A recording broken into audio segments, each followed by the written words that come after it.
Almost everything you were taught about the night Vincent van Gogh cut off his ear is wrong. Not who did it, not how much came off, not even who he handed it to. For over 100 years, the story we all repeated was mostly a myth, and the real version only surfaced in the last 10 years. This is what actually happened in Arles on the 23rd of December, 1888. To understand that night, go back 2 months. In October 1888, the painter Paul Gauguin came to live with Van Gogh in the little yellow house in Arles. Vincent had dreamed of it for years, an artist's colony in the south, and Gauguin was the star he wanted to build it around. For about 9 weeks, they painted side by side, and they drove each other mad. Vincent was intense, anxious, desperate for approval. Gauguin was cool, arrogant, and increasingly done with the whole thing. They argued constantly about art, about money, about each other. And by late December, Gauguin had decided to leave. For Van Gogh, that was not just losing a friend. It was watching his entire dream collapse. Then, on the morning of the 23rd, a letter most likely arrived. His brother Theo, the man who paid for Vincent's paint, his rent, his food, everything, had just gotten engaged. We can't prove the timing for certain, but scholars think this was the spark. The one person Vincent depended on completely might now belong to someone else. The dream in the south was ending, and his lifeline felt like it was slipping too. That evening, after another confrontation, Gauguin walked out to sleep at a hotel.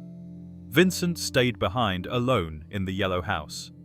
And at some point that night, he took a razor to his own left ear. But here is where the myth starts to crack, because almost every detail you think you know is disputed. Start with the simplest question: who actually did it? The mainstream answer, held by the Van Gogh Museum and nearly every scholar, is that Vincent did it to himself in the grip of a mental breakdown. But in 2009, 2 German researchers argued something explosive. That Gauguin, a trained fencer, cut the ear off with a sword during a struggle, and that the 2 men made a pact of silence to protect him. Almost no specialist accepts this. No weapon was ever found, and the Van Gogh Museum calls it speculation with no consistent evidence. It doesn't help that our most dramatic source, Gauguin's own memoir describing Vincent chasing him with a razor, was written 15 years later and is thought to be embellished. In a letter at the actual time, Gauguin said only that his friend had gone raving mad. Now the second question: how much of the ear came off? For over a century, the polite version was that he only nicked the lobe. But in 2016, the researcher Bernadette Murphy published a sketch by the doctor who treated him that night, Felix Rey. And that sketch shows almost the entire ear was gone. The drawing itself has a strange story. Rey made it in 1930 from memory on a piece of prescription paper, and it sat lost for 80 years until it was rediscovered in a university archive in California. It's memory, not a photograph, so treat it with care. But it is the closest thing we have to a medical record, and it points to a far worse wound than the schoolbooks admit. Which brings us to the strangest question of all. What did he do with it? Bleeding, Vincent wrapped the piece of ear, walked to a nearby brothel, and handed it to a young woman with the words, "Keep this carefully." For decades, she was known only as Rachel, a prostitute, because that single name appeared in the only newspaper report from 1888. But Murphy went back to the archives and found the truth. The young woman was almost certainly named Gabrielle, and she was not a prostitute at all. She was an 18-year-old maid who cleaned the brothel. And her own story is heartbreaking.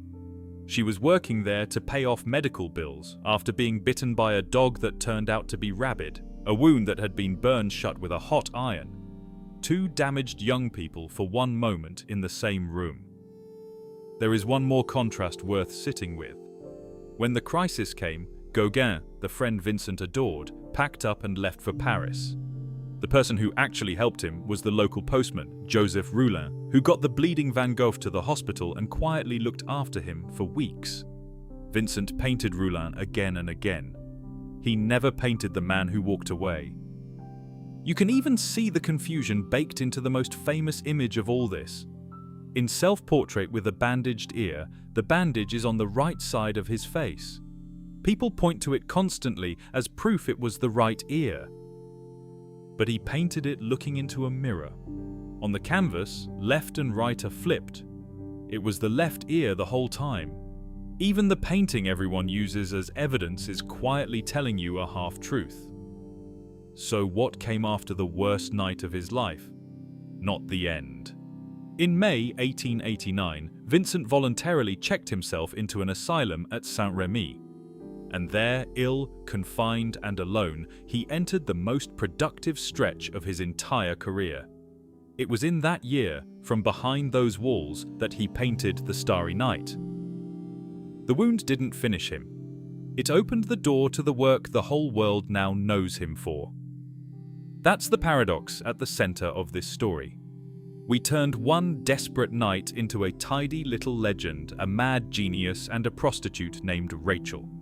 The truth is messier, sadder, and far more human. So what do you think really happened in that house? A breakdown he inflicted on himself, or a secret he and Gauguin carried to the grave? Tell me in the comments. If you want another masterpiece whose real story got rewritten, watch our video on the Salvator Mundi next. And if you like art history with the myths stripped out, subscribe.